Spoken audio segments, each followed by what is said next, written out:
we all must cry to him. We must beckon upon him. I want us to look at the watchers and the watchmen. The watcher and the watchman. We shall be looking at the ministry of the watcher and ministry of the watchman, the responsibility of the watcher, the responsibility of the watchman, and why we have to be able to plug in ourselves among these categories in these last days. We are already in the last days. The reason why you see everything happening the way they happen is because we are in the last days. It has been spoken, it has been prophesied that days like this are going to come, where we are going to be pressed beyond all measure. Somehow the goal of that is to bring us to the end of ourselves, so that only God can be revealed. But there is a promise unto us that when men say there is a cast down, we will say there is a lift. There is also a promise to us that we may be of this world, but we are not of the world. Our operations, our civilization is not the same with those of the earth system.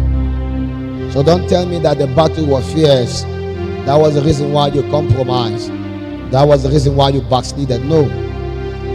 In this time, we are approaching those moments where it looks as though we are pressed beyond all measure. And only those that know the Lord their God can be strong and we do exploit. We are approaching a moment as it were in Babylon, where many people were taken captive, and yet again they were demanded not to deny their God in captivity. Normally when you are conquered, you become part of the spoils of war, you lose your identity. You lose your privileges. Those that were kings can no longer be kings. Those that were queens, those that were princes, they can no longer have their identity. So these Hebrew boys were taken and they were demanded to lose their identity, bow down to another god. They were demanded to conform to another kind of operation. But there was something within them that betrayed them. There was a culture, there was a discipline, there was something that they have subscribed to while they were with the Lord, while they were in Zion. And because of that subscription model, they could not subscribe to another kind of operation. So everyone came to Babylon and behaved as they were. Behave in Rome as the Roman behaved. But this one tried to, but they cannot. In fact, it began with saying that they will not divide themselves by eating of the king's table. The king was generous enough. He was generous enough to give them a better portion in the palace. Since they were nobles in the land of Israel, since they were nobles there, although they are part of the spoils of war, he felt the need to honor them. He said, okay, you come and be a partaker of part of the nobility of Babylon. So eat within the king's palace. And they look at that as treasury, look at that as part of the treason that has been apportioned unto them, that it is not possible for them, being part of the city royal in Zion, to come and become partakers of the same common union of Babylon. Because they knew that by the time they begin to eat of Babylonian meal, they are going to divide themselves. There is going to be an error in the default operations of the settings inside of them. Why? Because the goal of feeding is to bring transformation. And whether you like it or not, it may transform your body, but it's going to come to a point where it will have impact in your life. Whatsoever you eat has impact in your life, one way or the other. It may not be an instantaneous thing, it's a long-term thing. So these Hebrew boys knew that whatever allotment of what is being eaten in the king's palace must actually have certain level of seal and approval from the gods. And because of that, to them is defilement. We are coming upon a time where if we are not careful as a people, we may not be able to find standard and accurate men again in the body of Christ. Everyone will be compromised, because that is the agenda of the devil. In the last day, everyone is not supposed to look like God. The intention of the kingdom of darkness is to pervert us so much, so that when God wants to judge, he cannot but not find his representative on the earth. The reason why the earth is still preserved is because God can find a Noah, God can find a Daniel, God can find the Lord, God can find at least just 10 righteous souls. Your right standing with God has an impact within your society. Your right standing with God has an impact within your family. Peradventure you are not standing, the devil would have had a field day. Even with our standing, we have to contend in war to be able to survive. Then imagine we are not standing. That means the devil have a field day. And we are approaching a time where we need to be able to hold our guard and stand strong and say, thus far shall thou go and no more further.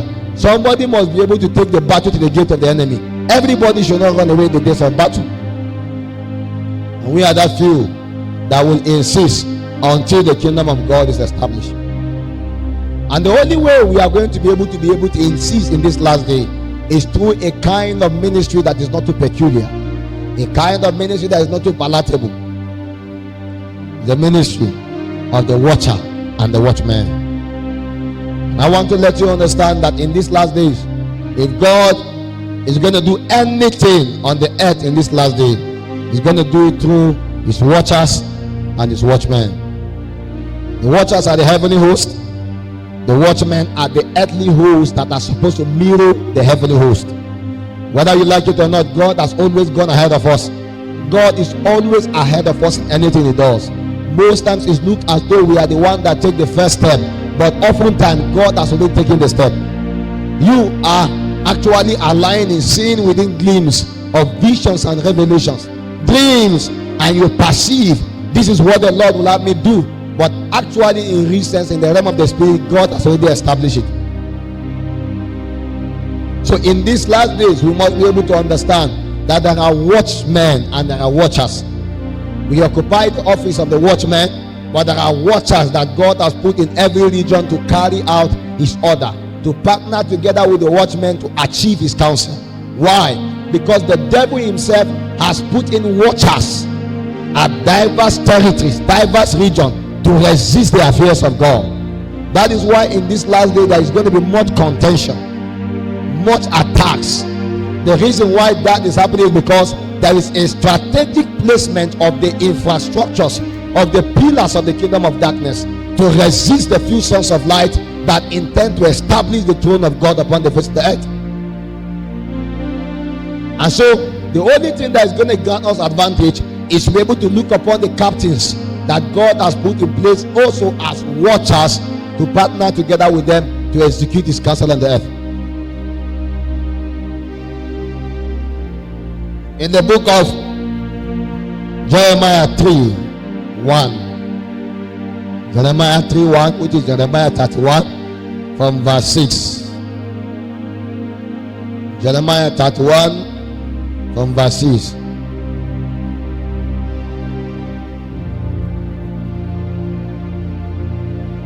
Bible speaking says, for there shall be a day that the watchmen upon the mount Ephraim shall cry, arise ye, and let us go up to Zion unto the Lord our God.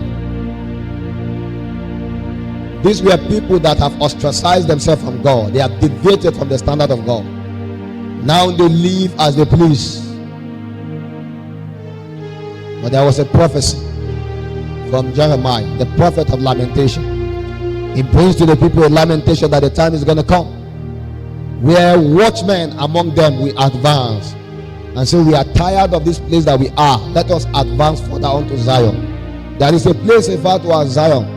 Not everybody will be willing to go, but the watchmen in the land will first, a time will come, a body will be put upon their heart and they will be willing to advance onto Zion. And by the time they are willing to advance to Zion, others will follow suit. And most of the time, these watchmen are coming from the tribe of Issachar, because they are the ones that understood times and seasons, and they know what Israel ought to do. The lead in every tribe is referred to as the Issachar. And at every time and every season, God is going to appoint a lead. If everybody is aligned, one will be aligned. There will be one person within the family that will begin to pick signals from heaven. He doesn't know why. Everybody's lampstand was shut down. But you consistently, your dreams, your visions, your revelation, your intuition, your perception grant you light. Other people may not understand. It's because you are being approached as a watchman for the moment to advance the people. A time comes when the watchmen will have to arise and cry, and say we have to live where we are and ascend unto Zion, because it is upon Mount Zion that there has to be deliverance, and it's upon Mount Zion that we can be able to possess our possession. It is upon Mount Zion that we are established in dominion. Jeremiah 6 again, 17. Jeremiah chapter 6 verse 17. The Bible says, also I set watchmen over you, saying, hearken to the sound of the trumpet. But they said, we will not hearken. God has always never left us without a witness. Never. There has never been a generation that God left men without a witness.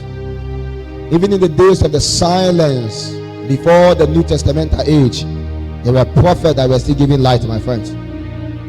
Not everybody is shut down. In the days when 400 prophets speak the same thing, one like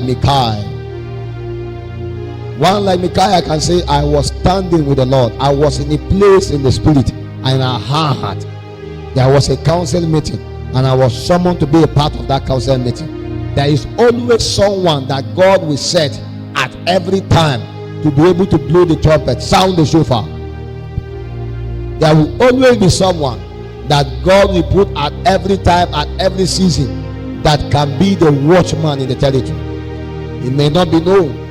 He may not actually be heard by others. In fact, most times they are more neglected, because in the day the crowd and the multitude go the same way, there are only few that can resist and say, let's go this way. 400 prophets speak the same thing. Only one spoke otherwise. If you were the one, would you have dared to speak otherwise against 400 prophets? 400 prophets are enough for a congregation. And only you now come and say, no, this is what you hear, a different thing. No wonder the prophet received a slap. So when did the Lord begin to speak to you? When did the Lord left me to speak to you? Am I not your father in the Lord? And automatically, when God intends to speak, he beckoned upon the watchman, because only the watchmen have the current speaking of God. And every other person within the camp was still staged with the old wineskin, and only the watchmen are breathed new things for them to be able to communicate. And in that time, they are despised. Why? Because the people are looking for itching ears, and they are about to be led astray. And the Bible said, although the watchmen are sounding, blowing the trumpet, the people say, no, we will not hearken unto it. Because people naturally gravitate towards disobedience. It takes a force to pull them through obedience. And that is the reason why God has to empower his watchmen to guide the people aright, else they will perish. So there is a sound that will be coming from heaven, and that sound we must interpret it.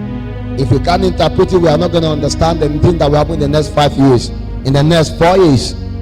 The calamity that befall us as a people, we need men that can prepare us ahead of time.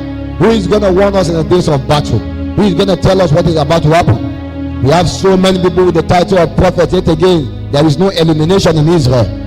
So many people with the title of prophet, yet again no elimination within our locality. Who is going to warn us in the days of adversary? Who is going to help us channel aright the operations of God? Isaiah 62 from verse 6. Isaiah chapter 62 from verse 6. The Bible speaking says, I have set watchmen upon thy walls, O Jerusalem, we shall never hold their peace day nor night. Ye that make mention of the Lord, keep not silence. I have set watchmen upon thy walls, O Jerusalem, we shall never hold their peace day nor night. Ye that make mention of the Lord, keep not silence. Okay, so truly the reason why we cannot be silent is because God has apportioned unto us to become watchmen. The reason why we cannot sleep, the reason why day in day out we find ourselves beckoning upon God, is because there is an apportionment of a mandate upon us as watchmen. There is an ordination upon our head that beckon upon us, which will result to us beckoning upon the Lord, making mention of him at all the time. And let me tell you, if God sets you on duty and and you refuse to be obedient in duty, you will not prosper in anything you do. Your prosperity lies in your ordination, and until you are consistent in what God says you should do, you will forever fail. If God has planted you in the church and say, I have set you as a watchman over this church, I have set you as part of the watchmen over the church to intercede, to pray for the territory, pray for the region of Suleja, and you feel not to do it, you may try so many things and they will fail. You wonder why they fail. The genesis of their failure is upon the hinge of the lack of obedience of what God placed you. There was nothing that Saul did that prospered so long as they walk in disobedience. In fact, God hearkened unto sacrifice. The realm of the spirit hearkened nothing but to sacrifice. A king was fighting war with Israel, and because Israel was winning, he was losing. He looked upon the heir to his throne. He picked upon his son that was heir apparent to the throne and killed him. The man may not be righteous. God saw that sacrifice and said, Kai, it is too much. Israel, lose for today, at least for today. So the realm of the spirit has been known to hearken unto sacrifice. But in the days when obedience is demanded, it became better than sacrifice. Many of us, the reason why we do not actually appropriate much of God is not because we don't sacrifice. It's because we disobey God. The days obedience became better than sacrifice. You may not be able to know that God may demand just 1 month of your time of commitment and dedication to Him. That may be what will set the course for your next 5 years, because the instructions you will get for consecrating yourself to God for only 1 month may guide you for the next 10 years. And in that day, you now wonder why you could not remain faithful to God. You don't know why.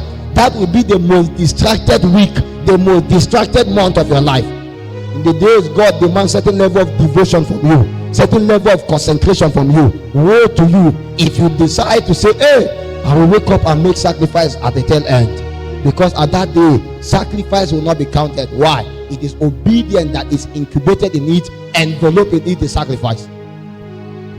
In every obedience is sacrifice. Every. But it's not in every sacrifice that there is obedience. Watchmen are men of obedience, not just men of sacrifice. The reason why they stand their guard and they could not sleep day in, day out is not because they want to sacrifice. It's because they are abiding to a sound they had. Because they are paying attention to an utterance that came beyond them. And you see them standing, and they are standing, and you wonder, what kind of sacrifice? No, what kind of obedience? Envelope in it a sacrifice. When you see a soldier stand, come rain, come shine, it's not because he wants to sacrifice. He is obeying the last command. If another command comes, he will leave. We are supposed to be able to understand the command of God and obey it consistently. And let me tell you, peradventure God tell you something to do and you have not had anything, remain doing what He told you to do. Many of us want to give God instructions. We have not come to a point where we have permitted ourselves and opened ourselves to receive the instructions of God and remain with it. God can give you one instruction that can last 2 years.